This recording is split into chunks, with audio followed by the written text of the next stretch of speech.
Welcome to today's lesson on the marketing program. In this session, we'll explore marketing strategies, consumer behavior, and branding. Discover traditional and digital marketing tactics and learn to create effective marketing programs. Explore real world examples and case studies that demonstrate the power of strategic marketing initiatives. By the end of this lesson, you'll have the knowledge and insights to develop your own successful marketing program. So sit back, relax, and join us on this journey and unlock the secrets to the marketing success. Let's begin.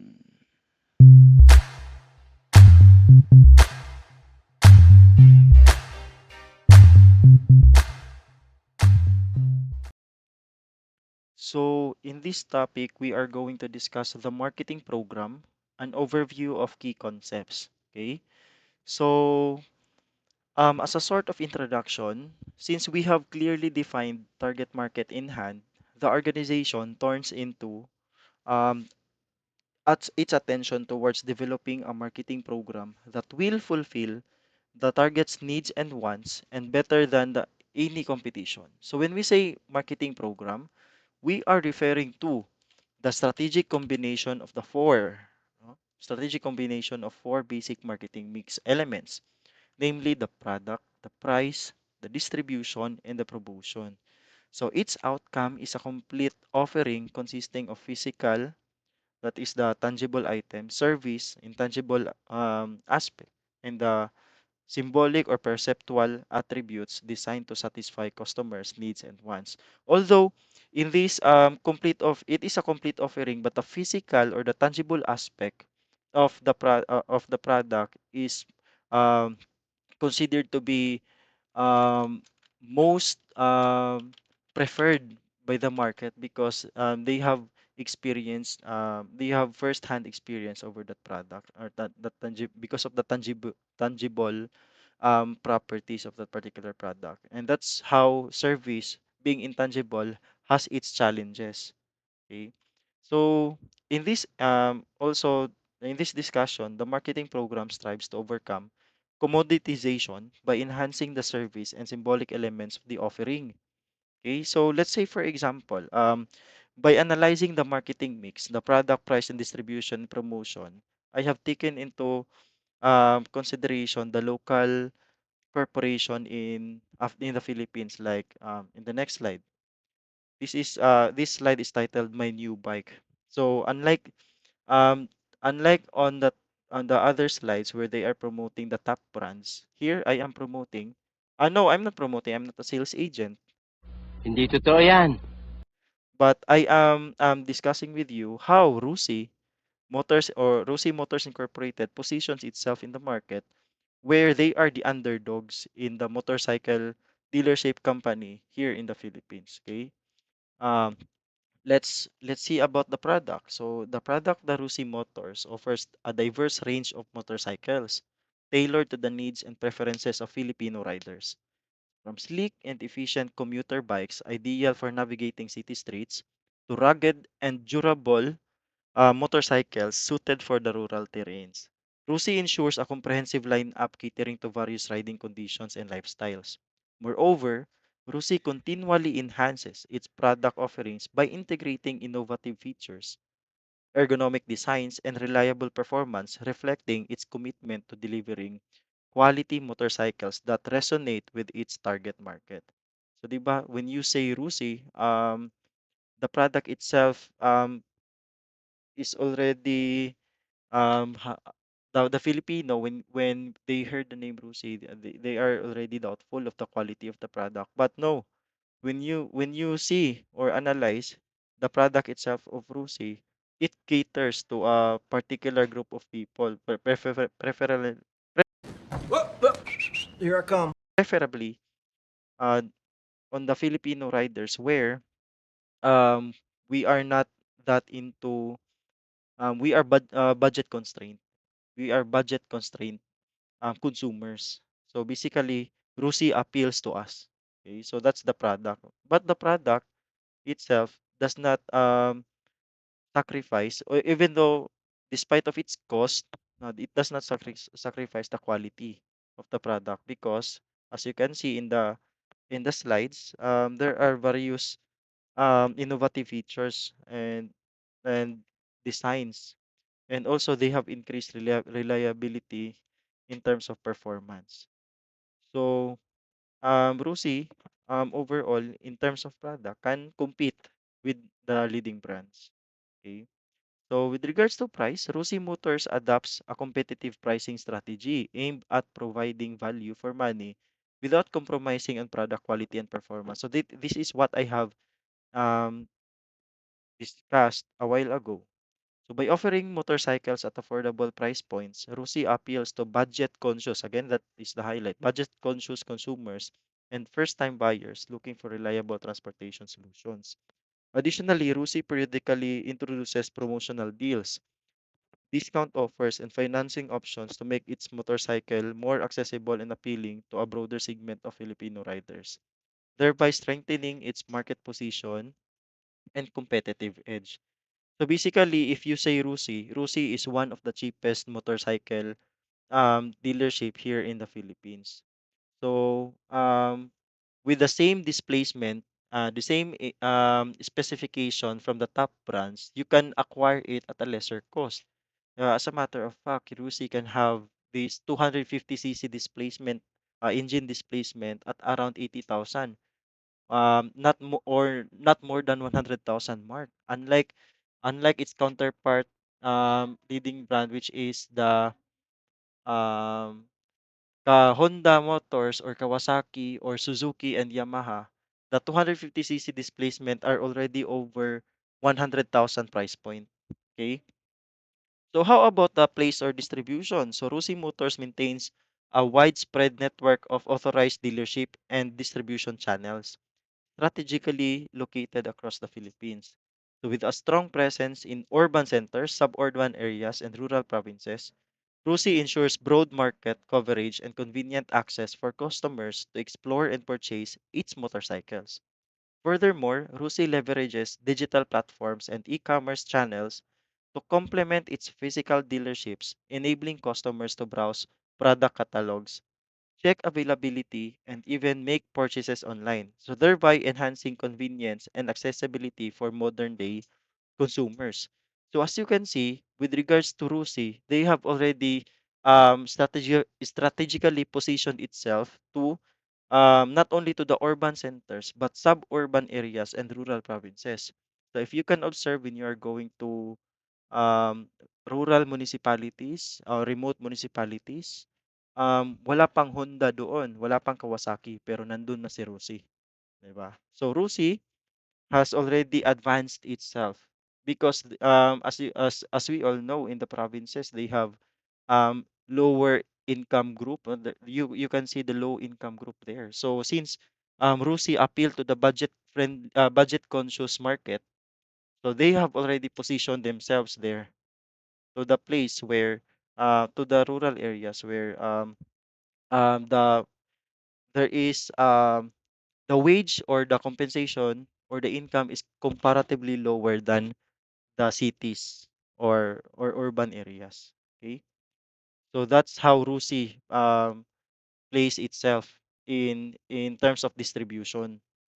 Okay, next is promotion. How Rusi promotes their products. So Motors employs an integrated promotional approach to raise brand awareness, engage with customers, and drive sales, leveraging a mix of number one, traditional and digital marketing channels such as print media. So Rusi also employs what you call brochures. That's the traditional print media. They have also ads in newspapers, and they also do radio commercials. They have this jingle, Rusi. Actually, there is a joke on Rusi. When you say Rusi, palit kag Rusi, pag maguba, suri, something like that. Actually, that's just a joke coming from the locals here in our place. Uh, but you can see Rusi has a very reliable product at a cheaper cost. So that's how they promote, okay, the motorcycle. And also they promote their products through social media and online advertising. So they have also partnered with local influencers and motorcycle enthusiasts. They let actually I have um, seen some YouTube vlogs about motorcycles, and what I can see is uh, the Rusi Motors Incorporated are lending their motorcycle or units to local influencers to test drive and review the motorcycle. They provide a first-hand or a live review of the motorcycle while they are driving it. So that's how Rusi promotes their product. Okay. So as you can see, we have already um, provided an example of how a corporation um, establish its marketing strategy through the optimum combination of the four marketing mix, which is number one. Again, let's go back, which is the product, the price, the place of distribution, and the promotion. Okay. But for the sake of this discussion, we are only going to discuss in detail about the product strategy and the pricing strategy. Okay. So the second batch, which is the supply chain management and the integrated communication marketing, is it will be discussed by my colleague. Okay, and my co-reporter. So going back, let's discuss to the about the product strategy. So when you say the product strategy, the key components and considerations, let's say about when you say product strategy lies at the heart of every organization. So defining what the organization does and why it exists. Like for example, when you build a business, you start with the vision, mission, and goals. And what is your vision? What is your mission? And what are your goals? What are your core values? And of course, what is the reason why you exist? We have it in our organization, the Water District. We call it the reason for being, meaning it is the reason and why we exist. So the product, when you are going to strategize, and your strategy centers around the product, you have to know the very reason why you exist, and that will lead to a development of a product. Okay. And again, it aims to deliver benefits that enhances a customer situation or solve a customer's problem. Of course, when you are strategizing developing a product, you aim to you always have this tendency to put the customer at the center. Meaning, kapag nag-o-offer ka ng ganitong product, how will this product solve the problem of that particular customer? How will that satisfy the demands, the specification of that particular customer? So again, when having this product strategy, number one, you have to know what the organization does and why it exists. It leads to the development of the product. The product now, how will this product solve a customer's problem? And that's how you are going to analyze to make a good strategy about the product development. And lastly, if you are going to introduce this product, what will be its challenges along the way? Unlike tangible products, services have more have faced more challenges than the tangible goods or products, because services are intangibles. And when you say intangible services, they are um, very uh, uh, they cannot be they are very subjective, cannot be consumed, cannot they have no inventory, and sometimes it cannot achieve 100% consistency. So those are the challenges sometimes um of a service. So another example here in the book, the challenges of a service products include, again, what I have said, intangibility, simultaneous production. Of course, when you are going to have a service, it is very difficult to replicate one service to another. 100% all the time. So sometimes a service cannot be accurately replicated. So there are service variation among customers. And the second one is consumption. That's challenges the service products face. And perishability, heterogeneity, and client-based relationship. Of course, just like in the audit, we have this um, client where he only prefers he can differentiate the work of one auditor from another, although they came from the same firm because of heterogeneity and the client-based relationship. So let's talk more about product strategy by giving you some real-world examples. So how about as what you can see in this illustration, we have Jollibee. Jollibee nyo pagod na, di ba? Baka sakali makita kitang muli pagsikat ng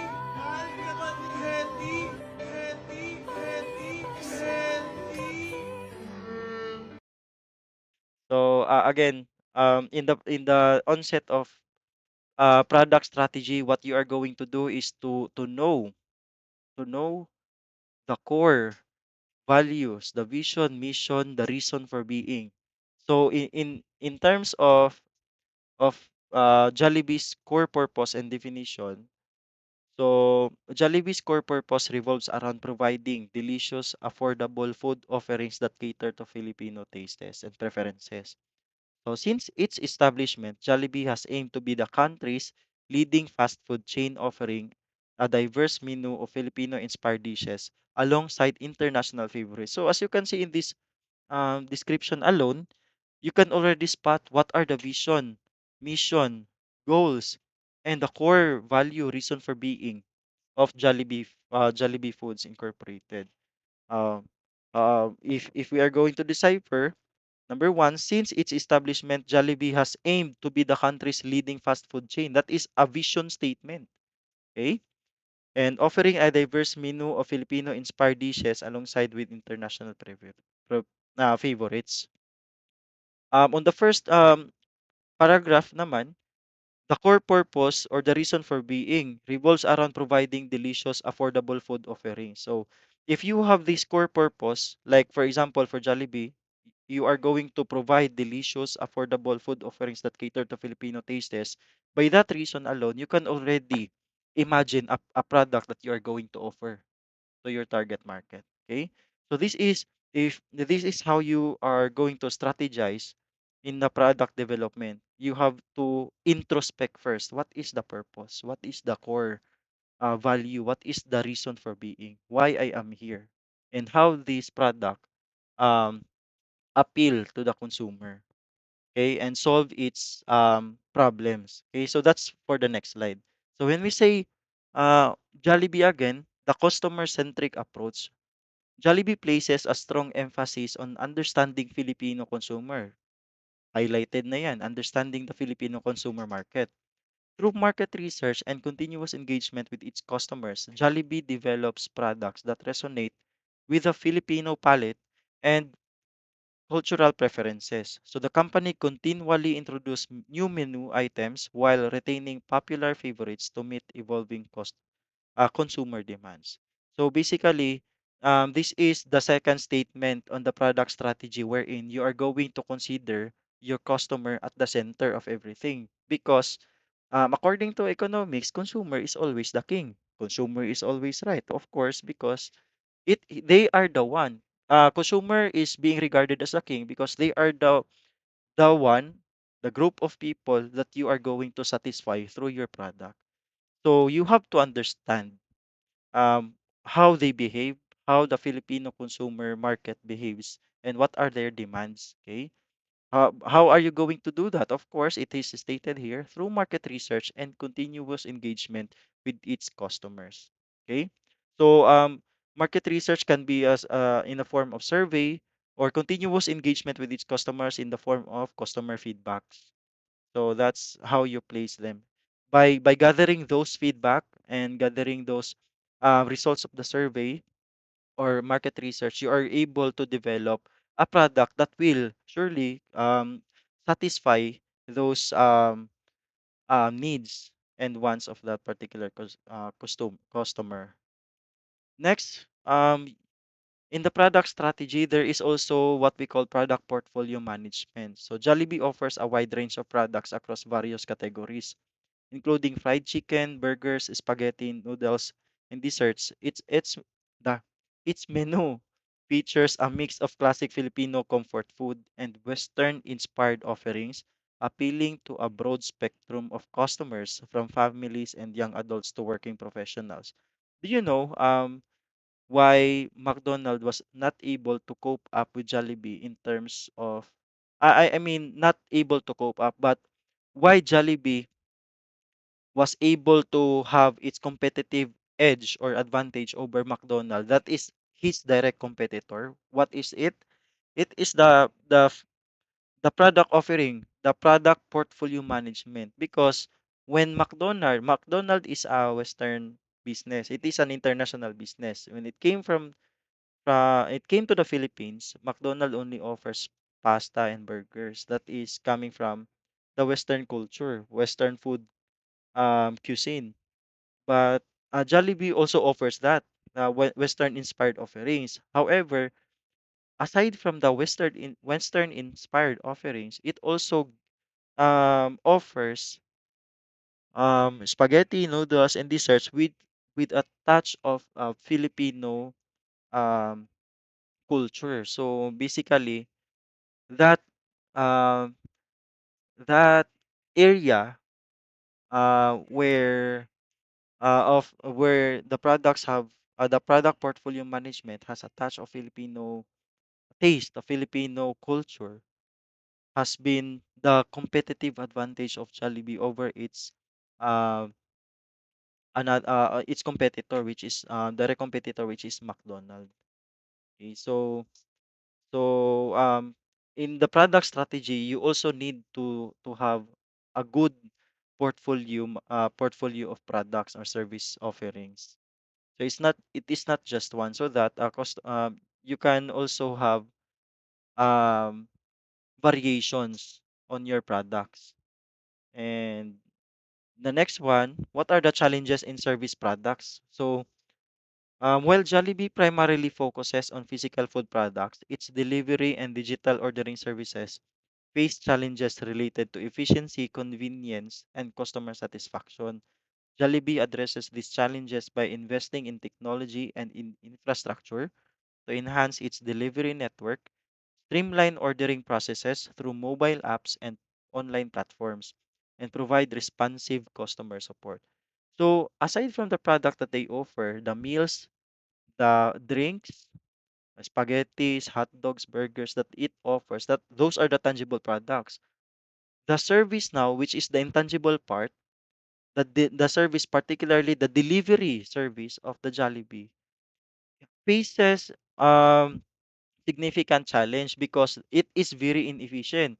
I remembered before they have this tagline for Jollibee delivery, the 87,000 Jollibee delivery. Did I say it right?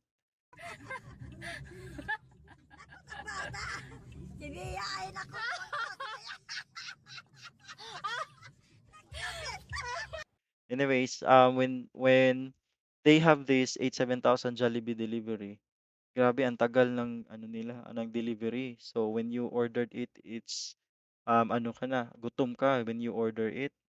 Um, I think lilipasan ka na ng gutom pagdating eh. So yung strategy dapat is you order while you are still full, meaning order ka muna habang busog ka pa. Kasi pagdating gutom ka na eh pag dumating yung order, 'di ba? So actually that is the challenge in the service product offering of Jollibee. It's delivery service. But fortunately we have um these new service delivery companies offering their service also, the delivery service like Food Panda and GrabPay. So that actually lessens the burden or the challenges of the service product of Jollibee, which is the delivery service. So, yep, there is what the lesson that we can get from that is if you cannot fix your problem, somebody else will. So, if Jollibee is trying to fix the problem on the service delivery side of their business, but if since they are not able to address it abruptly, then there is now Food Panda and Grab and other service delivery companies that have offered their service in behalf of Jollibee, in behalf of all fast food, not just Jollibee. Okay, so in the product strategy also, we have to know if you are going to offer to the market, are you going to launch a new product? Okay, so in this slide, we are going to discuss the new product development. So since we are still on the product side of the marketing mix, okay?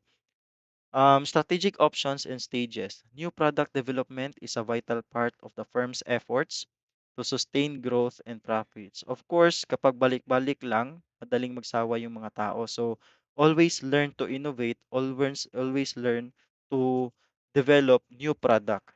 Okay? So, it considers 6 strategic options related to the newness of product. Paano mo masasabing bago yung product? There are 6 strategic options. Ito yung sinasabi ng book. Number 1, new to the world products, meaning bago pa, initial, fresh. Okay? New product lines. Meron na siyang product line, meron na siyang product pero bagong product lines lang na ginawa. Then, product line extensions, we also have improvements or revisions of existing products, repositioning, and cost reduction. So, let's go through it one by one. So, when you say new to the world products, these are entirely innovative products that have never been seen or experienced in the market before. Meaning, Um, first first time, initial offering, never been seen or experienced in the market before. So they represent groundbreaking ideas, original ideas, and technologies that create entirely new categories or industries. So one concrete example of the new to the world products are the Apple iPhone. So when Apple introduced the iPhone in 2007, it revolutionized the mobile phone industry. The iPhone combined a touch screen interface, internet connectivity, and multimedia capabilities into a single device. So, setting the standard for modern smartphones and creating a new product category that transcended traditional mobile phones. Before this Apple iPhone was introduced, we know that the mobile phone giant is Nokia. And in 2007, it is also the rise of Nokia because I think that I think they have been tran the Nokia has been developing products but only somehow an improvement, additional features, new design of its existing um products. So this the Apple iPhone is a completely original idea from the Nokia. So later did they realize that the introduction of Apple iPhone has led has led no, to the new discoveries in mobile phone market, new potentials, new technologies. Okay, so as you can see, the introduction of Apple iPhone is one of the example of initial offering or new to the world, never been seen before. Okay. Another example of the new to the world product offerings is the Tesla Model S. Yan, bago yan. Bago yan. So Tesla's Model S, introduced in 2012, was a breakthrough electric vehicle that combined long-range capabilities, high performance, and luxury features. It transformed the perception of electric cars from being niche and utilitarian to desirable and aspirational, establishing Tesla as a leader in sustainable transportation. Actually, when you say Tesla, that there is now consideration that other that actually this idea has been debunked before. Um you cannot have or develop what do you call this, electric vehicle. You cannot produce an electric vehicle on the same quality as those um run by fuels or fueled power vehicles. Okay, so however, during I think 2018, I have read somewhere in the internet that there is an announcement coming from Toyota Motors Corporation where they are now slowly transitioning into electric vehicles, and now they are developing new ways, new products that will incorporate um, the electric engine or powered motor vehicles.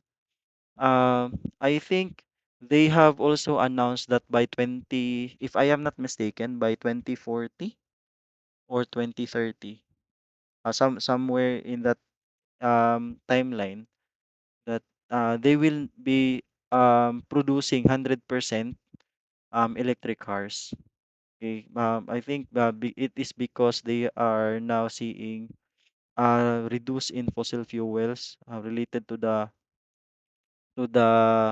supply of oils and fuels that runs the fuel that runs the current their current product, which is a fuel powered vehicles. So I think all original ideas like Tesla and Apple iPhone are all revolutionizing or a breakthrough in in the future. Okay, in the future. So how about new product lines? So when you say new product lines, involve introducing additional offerings within an existing product category or industry. So this strategy allows companies to expand their product portfolio and cater to different market segments or consumer needs. So this is an example of new product line. Nike skateboarding line. So Nike launched its SB line in 2002, catering specifically to the skateboarding community. The SB line includes skate shoes, apparel, and accessories designed with an input from professional skateboarders. So by creating a dedicated product line for skateboarders, Nike entered a niche market and expanded its customer base within the action sports industry. Okay, so as you can see, Nike is very um, popular in basketball, soccer, um, and other active sports industry like tennis, running, and something like that. But um, when they have introduced this Nike SB, they have opened a new market. They have captured a new customer, like in the skateboarding community. So they have this existing product, but they just opened a new market, and that is the introduction of the new product line in under the product strategy. Okay. So what do you call what about product line extensions? Product line extensions involve adding new variations or flavors to existing product lines. So this strategy capitalize on the success of established products by offering customers more choices and options within the same brand family. So, an example of product line extension is Dove Men Plus Care. So, Dove, known for its skincare products targeted at women, launched the Dove Men Plus Care product line to cater specifically to men's grooming needs. So, the product line includes items such as body wash, shampoo, deodorant, and face care products formulated to address men's skincare concerns. So basically, the product line extension is that there is already a product, but it extended to another market. Specifically, like in this example, to men. I believe I remember that Dove is somehow dominantly the dominant. the products of Doves are dominantly targeted at women. Yes. Another example is I think Shein. Shein is primarily targeted at women. I I I am hoping that there will be another product line extension for Shein. I don't know. We will never know. I don't know if there is already existing product line extension not only for women but for men. So do you know any Shein brand for men? Um I don't know any. Huh? Huh? Huh? I hope you know. Meron kayong naalam Huh? ba? Meron ba? Anyways, let's proceed. Huh? How about repositioning, sir? Repositioning involves changing the perception or positioning of a product in the minds of consumers. So this strategy may involve targeting different market segments, emphasizing different product benefits, or adjusting pricing and distribution strategy. So very example of repositioning is enhanced dining experience at McDonald's. Okay. So McDonald's revamped its restaurant interiors and introduced modern amenities such as digital self-order kiosk, table service, and McCafe coffee bars. So by creating a more inviting and upscale ambience, McDonald's aimed to attract customers looking for a relaxed dining environment and premium coffee offering. So this is how McDonald's reposition themselves. Basically, when we say McDonald's, it is almost as busy as Jollibee, di ba? But the introduction of McCafe coffee bars have um it is a complete redesign of their there is a complete change in perception with regards to the customer experience because um it it it transitions from a very busy environment into a more relaxed environment with modern amenities. Okay, I have seen one here in Davao where um, there is a McCafe counter, and the McCafe counter is somehow similar. It has a similar ambience like in the coffee shops. So basically, when you enter in that particular area, you can see that you can feel unlike before, you can feel that there is a calm waves, a calm ambience. There is the environment is more silent. I mean, it is more it is more like of a coffee shop rather than a fast food chain. So it is a completely new experience for McDonald, especially in their McCafe coffee bars. Okay. So how next, let's go to the pricing strategy. Factors influencing pricing decision. Pricing is a key factor in producing revenue for a firm and is among the most complex decisions to be made in developing a marketing plan. Of course, the key issues in pricing strategy include the firm's cost structure, perceived value, the price or revenue relationship, pricing objectives, and price elasticity. So let's go through it one by one. So when we say cost structure, understanding the firm's cost structure is essential in determining the pricing strategy. So this includes identifying all costs associated with producing, distributing, and selling the product or service. Different cost components such as fixed cost, rent, salaries, and variable costs such as raw materials and labor need to be considered to ensure that the prices cover these expenses while providing a reasonable profit margin. So basically, in the pricing strategy, what you are going to do first is you have to identify the cost structure. What are the costs? What are the costs associated in developing this product?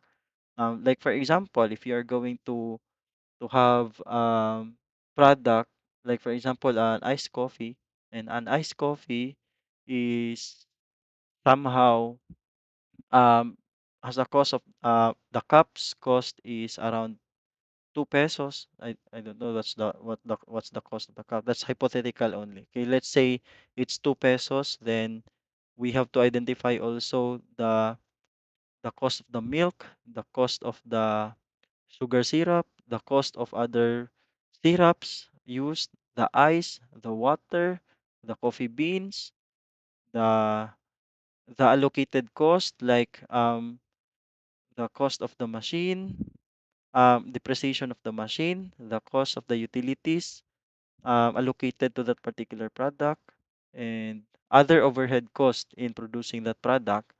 So you are going to determine it one by one and make a summary out of it. And once you have identified, that will be now your consideration as the cost basis. Okay, and it will be the basis of your pricing. So next is the perceived value. Once there is a perceived value, okay, when we say perceived value refers to the customer's perception of the product's worth based on its benefit and features relative to its price. So a successful pricing strategy aligns the price with perceived value to ensure that customers feel they are receiving a fair deal. Factors influencing perceived value include product quality, brand reputation, customer service, and competitive offerings. Okay, so another consideration in the pricing strategy is the perceived value. Somehow, a perceived value, again, perceived value, right? Meaning it is just an amount assigned by the by the according to the perception of a customer, or the according to the perception of the company to their product. So basically, you have to know, or you have to get the perception of the customers, and you have to take it into consideration so that it will be considered in your pricing strategy. Okay. Um, sometimes the cost of the product is very low, but it is being sold at high prices. Why? It is because of the perceived value. Sometimes it is the perceived value that contributes to the to a greater extent with regards to its pricing model. Okay. Another one is the price revenue relationship. Pricing decisions directly impact revenue generation and profitability. So it's crucial to strike a balance between setting prices high enough to maximize revenue while remaining competitive in the market. So pricing too low may sacrifice profitability, while pricing too high may deter customers and lead to lost sales opportunities. Um, a very example of this price revenue relationship, you have to strike balance on it because you need to know the cost or the basis of the price, the cost, and you need to know at what um, price are you going to set to have a profit and to gain a profit. And you need also to know, uh, it is very important that you were able to determine the price of the product, the lowest it can go without sacrificing the profitability while maintaining its competitiveness. So kaya nga mas maganda yung yung process ng mga company na very efficient, because when you have very efficient processes, it will lead to reduced cost. The lower the cost, meaning you will become more competitive in terms of pricing. Okay. Um, I have this company before when I work. We are where I work. We are producing plastic. Okay, banana shrouds, plastic bags, and something like that. And we have these competitors, primarily Chinese competitors. The Chinese competitor somehow always win in the bidding process because they are very competitive in terms of pricing. Why is that so? The secret lies in their efficiency in production, because um, they produces the product at a very minimum cost. So when they have produced it at a very minimum cost than us, they can go lower than our established cost. So when they can go lower than our established cost, they can earn profit. They will win the bid. Unlike us, when we go with them, lower with them, with our competitor, we will sacrifice the recoverability of the cost, and somehow we will sell our product at a loss, and that is not ideal, no, in terms of pricing strategy. Okay, in terms of the overall operations of the business, selling the product at a loss is not very ideal. Okay, it is highly avoided. So again, in consideration of the pricing strategy, you need to know the price and revenue relationship. Okay. Um, also, another thing that you need to understand with regards to the pricing strategy is you need to know your pricing objectives. The pricing objective outline the goals that a company aims to achieve through its pricing strategy. So common objectives include maximizing profit, increasing market share, achieving target revenue, maintaining price stability, and enhancing brand image. So, of course, when you are going to have these pricing objectives in mind, there is already you already have an idea on what price to set for your product. Okay? So the chosen pricing objective should align with the company's overall business goals and market positioning. Example, let's take into consideration again the Philippine company motor motor dealership like the Rusi. When they have this product, of course, there is already a perception that Rusi is the cheapest in the market. Okay, they offer the most affordable motorcycle unit. So basically, when you are one of the marketing managers in Rusi, um, when you are going to price this particular motorcycle unit, there is already an objective. The objective is we are going to be the most affordable price in the market. So that particular objective will already influence your pricing strategy. Okay, or what price to set, or what at what price you are going to sell your product. Okay. And the next one is the price elasticity. I think it will be the last one. So the price elasticity measures the responsiveness of the demand to change in price.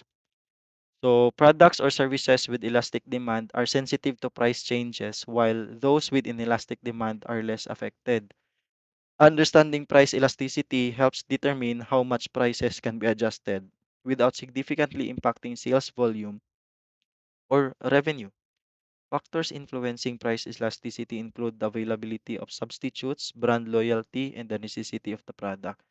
So I know we have already known this and during our undergraduate years, price elasticity of demand during the discussion in economic subject, where if there is a certain changes in price, there is also a corresponding change in demand, and you need to know um, the sensitivity or the responsiveness of demand with regards to the changes in price. Okay, so um, is it elastic or inelastic? So when we say elastic products, price elasticity to demand, when it is elastic, meaning it has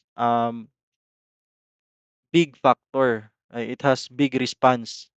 It is very responsive to the price. The change in demand is very responsive to the changes in price. Okay. When it is inelastic, meaning the changes in price does not affect or has minimum impact on the changes in demand. And there is also price um I think you need to understand that the dynamics of the demand and supply, so that you will strike an equilibrium to uh, the demand. Yes, the equilibrium point of the demand and supply. However, the price is somehow um, in the pricing strategy, that dynamics in the demand and supply. should somehow be considered. Okay. So like for example, you are also producing a particular product wherein there is a substitute product, you need to know at what price you are going to set, because um, if you are going to set it at a higher price and the consumers can go for the substitute, so I think it will have a reverse impact or a negative impact on your business. Okay. So in the price elasticity, we can refer it more to our discussion to our discussion before in economics, right? I think that is the part of my report, and the other part of the report will be discussed by my colleague. Okay. Thank you so much for listening. Have a good day.